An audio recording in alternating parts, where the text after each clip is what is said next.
Gasho to all and welcome to Tree Leaf. Today I would like to look into what is a Buddha.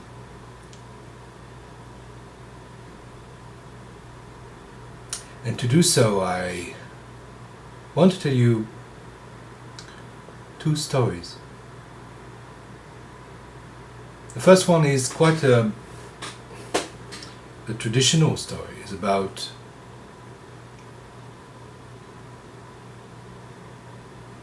a foreigner finding himself in a Zen-do and having to bow at the statue of Manjushri, sitting on a lion,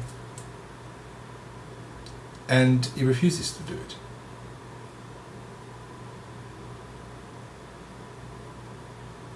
And the teacher asks him why. And the foreigner says it is just a statue, wood, it's dead, it's not alive. And in his understanding, there is no worship in Zen. The teacher says, well, you don't bow, I bow. I prefer bowing. And the second story is a memory. Some 25, 26 years ago, I was invited for supper by a friend. And there were two very experienced Kendo practitioners. So one of them even did travel a lot to Japan and stayed in Japan many times. And he bragged.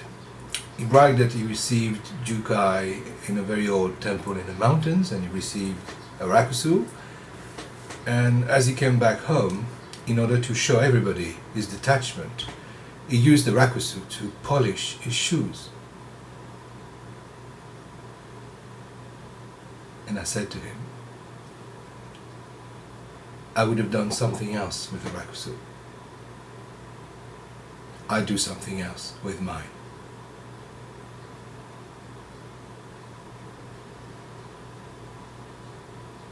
Now, what is Buddha? These two stories are stories that would tell us that we should not be attached. And that's extremely important. We have not to be attached. If you over-attach to the kesa, you become the slave of the kesa. The way to respect the kesa is to put it on your head, do gasho, sing, wear it when sitting, and put it on the shelf and go about your life. That's the way. If you always think about the kesa, nope. The way to actually pay respect to Buddha is to sit zazen, to sit your bum on the cushion and be like Buddha. And then to stand up and take this into your life in a kind of spontaneous way, not consciously, not thinking about Buddha all the time. So, were these foreigners particularly wise? Well, I don't think so. Every situation of our life, I mean every situation, is an opportunity to meet Buddha. Not the Buddha of the lineage history, not the Shakyamuni Buddha. But it's an opportunity to see and meet Buddha in every sentient being. For instance, you go out It's drizzling. Now it's a rainy season in Japan. That situation itself is Buddha. You take the bus, you're standing close to an old woman, a young fellow, a very disturbed teenager. That situation is Buddha. You get to your office, there's a heap of papers. That situation is Buddha. You might need to go to the loo. That situation is Buddha. Every situation met freely, openly, without attachment, is Buddha. So if we come back to the first story, you know the story of the foreigner in a Japanese temple refusing to bow in front of Manju. Well, I suppose that when he comes out, he brags about it, just like the guy with his rakusu used as a polished cloth. Whereas for the teacher or for an ordinary person, there's nothing to brag about.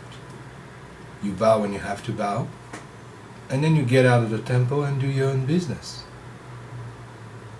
You don't need to take Buddha with you. Over-attachment. But over-detachment, if you see what I mean. Don't overdo it. That freedom of being able to go from one activity to the next without looking back. What did I do? Being completely fresh, open,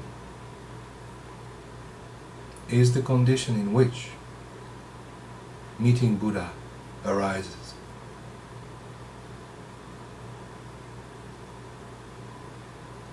Of course, in our life, we do exactly the opposite. We carry all our stuff with us, our thoughts, our precious thoughts about the world and ourselves.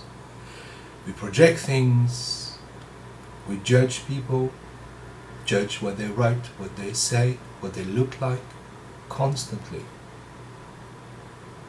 Buddha's there, but we do not meet anybody.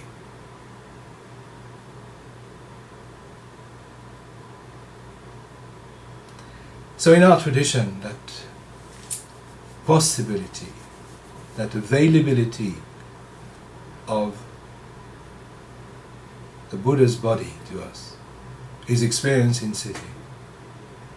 As Jundo said before, this is the core. This is the very center out of which everything grows. All the Buddha's teachings are in sitting and arise from sitting. The most complex esoteric teachings of Shingon, the most elaborate texts, or any practice is an offshoot of this bare and naked awareness of what is. And that doesn't need to be difficult. It's simplicity itself. But that's because it's so simple that it's actually so hard and difficult to practice. We'll go back to Genjo Kwan next time. Take care.